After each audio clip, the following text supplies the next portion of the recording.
Malaysia has long stood apart from its neighbors in a region of rapid growth and emerging economies. It sits beside the strategic Strait of Malacca, a vital link between the Indian Ocean and the South China Sea. Malaysia is a unique nation in this part of the world. Its GDP per capita is twice that of Thailand and 2.5 times that of Indonesia.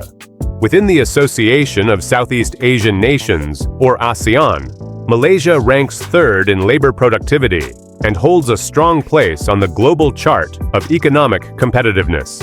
According to the Global Innovation Index, it is ranked 34th among the world's most competitive economies. Even more impressive, Malaysia is the world's second-largest exporter of semiconductors and is preparing for the future of this industry with a plan to attract $100 billion in investment. In 2024, the country drew massive funding in artificial intelligence, with companies like Google, Microsoft, and ByteDance investing billions, among others. Malaysia offers many advantages that position it as a key player in technology for the coming years, including a highly educated workforce, cheap land, and low costs for water and electricity. When it comes to living standards, Malaysians also fare better than their neighbors, with lower expenses for food and transport, relatively modest taxes across the country, and a public healthcare system that operates at full capacity, though often congested. On the surface, Malaysia seems to have everything needed to reach high-income status in the near future, and economists expect it could cross that threshold by 2028. Yet despite this optimism, Malaysians still have many reasons not to celebrate. In this video, we will look at how Malaysia reached its current position, why it appears on track to become a high-income nation, and the major challenges that still hold it back and cast doubt over its future. Of course, we first need a bit of context to understand Malaysia's modern economy. You're watching Urbanio, the place where we break down geopolitics in a way that actually makes sense. And hey, if you're not exactly a fan of Donald Trump either, go ahead and hit that subscribe button. Until its independence in 1957, Malaysia was a British protectorate. It played a central role in supplying raw materials to the empire and stood out as one of its most profitable colonies. At one point, the country was the world's largest producer of tin and rubber. After gaining independence, Malaysia continued to hold a key place in the global economy. By the 1980s, it began to follow the path of the Asian tigers, Hong Kong, Singapore, Taiwan, and South Korea, shifting away from mining and agriculture. High levels of both domestic and foreign investment, especially from Japan, helped Malaysia build up light and heavy industries, driving an export-led growth model. As a result, the nation sustained annual economic growth above 7% throughout the 1980s and 1990s, while keeping inflation relatively low. Malaysia was not spared from the Asian financial crisis of 1997, which shook the seemingly unstoppable growth of Southeast and East Asia. Speculative attacks on regional currencies became widespread and soon reached the Malaysian ringgit. At the time, the ringgit was floating, meaning its value was left to the open market to adjust according to supply and demand. It depreciated sharply, dropping from 2.5 to 4.7 ringgit in just a matter of weeks. Alarmed, the government pegged the currency and imposed capital controls, even limiting how much ringgit travelers could take out of the country. Since then, Malaysia has gradually relaxed the peg and moved toward removing capital controls altogether. Even though it has not yet reached high-income status, the standard of living is far higher than one might expect. Thanks to strong public services, the government invests heavily in infrastructure, healthcare, and education, which together account for about 14% of total spending. Many observers describe Malaysia as now being stuck in what is known as the middle-income trap. Its GDP per capita today is nearly the same as it was in 2014, while countries like Indonesia and Thailand are starting to catch up. For very poor nations, such as most in Africa today or Indonesia before its industrialization in the 1980s, high economic growth is relatively easy. These countries benefit from a large labor force that can be employed cheaply, and by moving from low-productivity subsistence farming to high-productivity industry, they achieve significant growth. However, once most of the population has shifted from rural areas into cities to work in these industries, the fuel that drives the engine of growth runs out. the country ends up in a place where it is no longer poor, but still not truly high income. Hence the name, the middle income trap. Latin America offers clear examples. Nations that left poverty behind in many ways and reduced their dependence on agriculture, but never fully reached the income levels of advanced economies, nor progressed quickly enough to catch up. According to a World Bank report, Malaysia is not permanently trapped in the middle income bracket, but is instead experiencing a temporary slowdown in GDP growth. That does not mean it can avoid shifting focus. Moving from middle income to high income requires different strategies than moving from low income to middle income. It's no longer just about having basic infrastructure to support large-scale production and trade, but about expanding secondary and higher education, building a respected legal system, and encouraging both foreign and domestic investment that can push Malaysia upward. With these foundations, the country will be better placed to attract and develop high-productivity service industries such as technology. Another crucial factor in reaching high-income status is the sheer level of capital investment required. Unfortunately, Malaysia has struggled to attract this investment, largely because private businesses lack confidence in the transparency and fairness of its government. In the 2017 Corruption Perceptions Index, Malaysia was ranked alongside countries like Montenegro and Cuba, hardly reassuring for global investors. For many, it is difficult to pour money into a place where the rule of law is often undermined by bribery. By contrast, Taiwan and South Korea, both of which had income levels similar to Malaysia's in the 1960s, have since surged far ahead and continue to grow, even if at slower rates today. An IMF report notes that the real difference lies in how much local businesses invested in their own economies. South Korea, for example, achieved higher investment by creating government institutions in sectors ranging from energy to banking during the 1960s, then gradually privatizing them after a decade. This improved productivity while still providing financial support and some protection from competition.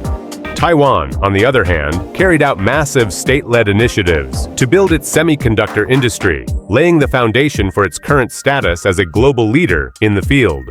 In both cases, this was paired with heavy public investment in secondary and higher education. Even so, the World Bank maintains that Malaysia could still reach high-income status between 2028 and 2030 if it follows the right strategy, boosting training and education while increasing overall investment. Recent global demand for Malaysian electronics has already become a major driver of economic growth. The country today enjoys low unemployment of just 3.2% and stable inflation around 2%, with macroeconomic indicators that point to a foundation of financial stability. Still, the biggest external threat to Malaysia's recent strong performance comes from the rising tide of geopolitical tensions, especially the growing fragmentation of the global economy. Ever since US President Trump kicked off a wave of tariffs, fears over the security of global supply chains have spread, and Malaysia, being a key player in those chains, feels the impact directly. The United States and China, the main stars of the tariff drama, are also two of Malaysia's largest trading partners. Any slowdown in their economies due to fear and uncertainty will echo loudly through Malaysia's own economy. It's a bit like being stuck between two elephants fighting. You definitely don't want to be the grass underneath. Despite these risks, Malaysia is determined to remain central to the future of global trade. The government has laid out a plan to attract around $100 billion to further develop its already significant semiconductor industry. In Johor, the state just across from Singapore, former palm oil plantations are being turned into massive data centers, taking advantage of cheap labor, affordable energy, and proximity to Southeast Asia's leading financial hub. Tech giants like Microsoft, TikTok, and Nvidia are already setting up operations here. At the same time, Malaysia's king has announced efforts to deepen integration with Singapore, including new initiatives to smooth cross-border trade and taxation. The goal is to replicate the success China achieved through its special economic zones, most famously Shenzhen, a fishing village turned into one of the largest and most technologically innovative cities in the world. The city lifted millions out of poverty and transformed the entire surrounding region. Malaysia now hopes that closer integration with Singapore can spark a similar transformation on its own soil. In recent years, the government has worked hard to convince the world that Malaysia represents the future of advanced manufacturing. Competing nations like Thailand and Vietnam have rolled out tax incentives to try to create the same momentum. But Malaysia enjoys two distinct advantages: anticipation and a strong reputation. For decades, it has sustained a significant trade surplus thanks to its export-driven growth model. Yet, there are reasons to worry. Roughly 20% of Malaysia's exports still depend on oil and gas, a risky reliance on fossil fuels in a world steadily shifting toward renewable energy. On top of that, the country is heavily dependent on food imports, and with urbanization accelerating, this reliance will only deepen. The danger is clear. Food prices could become highly vulnerable to fluctuations in the exchange rate, directly impacting the daily lives of Malaysian citizens. The Malaysian people know all too well the pain of rising prices caused by currency devaluation. They lived through it during the Asian financial crisis of 1997. Another challenge is that despite Malaysia's huge success in lifting millions out of poverty, the country still faces deep inequality. This creates a real problem on the road to becoming a high-income nation. Even if Malaysia earns that label on paper, many citizens may never feel the change in their daily lives. According to a World Bank report, when Malaysia reaches high-income status, 6 out of 10 Malaysians will still fall below the global threshold that classifies people as high-income earners. In other words, the national average will look impressive, but for a large part of the population, it may feel like someone else is eating the cake while they're left with the crumbs. Public opinion reflects this frustration.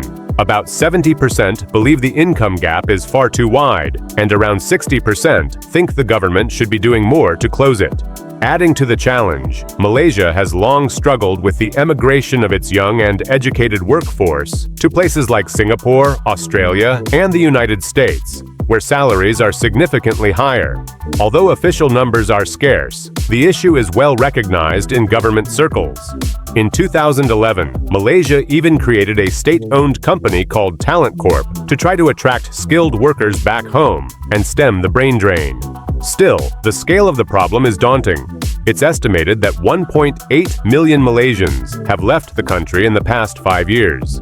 Nearly 40% of Malaysians migrating to Singapore are skilled workers, which shows a clear pattern. Educated and talented individuals are taking their productivity to economies where their paychecks are several times bigger. The government often points to currency differences as the main reason for lower wages, insisting it's a problem beyond their control. But at its core, the issue comes down to the basic law of supply and demand. In more advanced economies like Singapore or Australia, there are simply more companies, often much larger, that need skilled labor, competing over a smaller workforce. And as every worker knows, when companies start fighting over you, suddenly your paycheck gets a whole lot healthier. This dynamic forces companies in advanced economies to pay high wages for the productive work they need. In Malaysia, however, there are fewer firms, and many of them smaller, compared to the large population, which means people often have to compete by accepting lower wages in the hope of securing a job in a sector that offers a better future. Beyond this, Malaysians have another reason to be concerned about what lies ahead. Malaysia was once a rising star, praised for its rapid growth and free market economy, seen as a beacon of potential in Southeast Asia, alongside the established Asian tigers. But the alarmed response Malaysia adopted during the Asian financial crisis of 1997, imposing strict capital controls, sent a strong signal that certain freedoms could be restricted whenever the government deemed it necessary. While these measures stabilized the financial system and the currency, they also marked the beginning of greater state intervention and mismanagement. By 2014, the consequences of that shift became painfully clear. A newspaper investigation revealed that the country's sovereign wealth fund, worth billions, had been systematically looted by senior government officials in what became one of the largest corruption scandals in the world. The then Prime Minister himself was accused of diverting some $700 million into his personal bank account, a figure so staggering that Malaysians joked he didn't need a wallet, just a wheelbarrow. The Sovereign Wealth Fund was meant to focus on strategic investments at home, boosting national wealth and financing development projects like infrastructure. Instead, Malaysians lost the very future they were building, while the fund was left saddled with more than $11 billion in debt. The scandal was both an embarrassment and a wake-up call about the dangers of unchecked mismanagement. At the same time, the country's political system showed how far it was from true democracy. In just 6 years, 5 different men rotated through the Prime Minister's office, as government after government became consumed with corruption scandals. Malaysia, still without the identity of a fully developed nation, found itself grappling with the kinds of crises more often associated with the First World. Adding to this, the country is undergoing a demographic transition similar to that of high-income nations. The problem is that Malaysia isn't one of them, and even if it were, it would still face the challenge of financing a growing population of retirees, while the number of young workers declines. On top of inequality, Malaysia has long relied on affirmative action policies designed to channel wealth toward the ethnic majority, keeping resources in their hands rather than allowing minorities or foreigners to benefit. But this carries an obvious risk. It creates the perception that rewards aren't tied to effort or results, but instead to who qualifies for affirmative action, or who they know in a system riddled with corruption. So while Malaysia is preparing to climb from middle income to high income status with clear advantages, it lacks the foundations to make that leap sustainable. Warning signs abound: corruption, demographic pressures, and reliance on shaky pillars like a stable currency and oil and gas. The country's future holds enormous potential, but it rests on dangerously thin ice.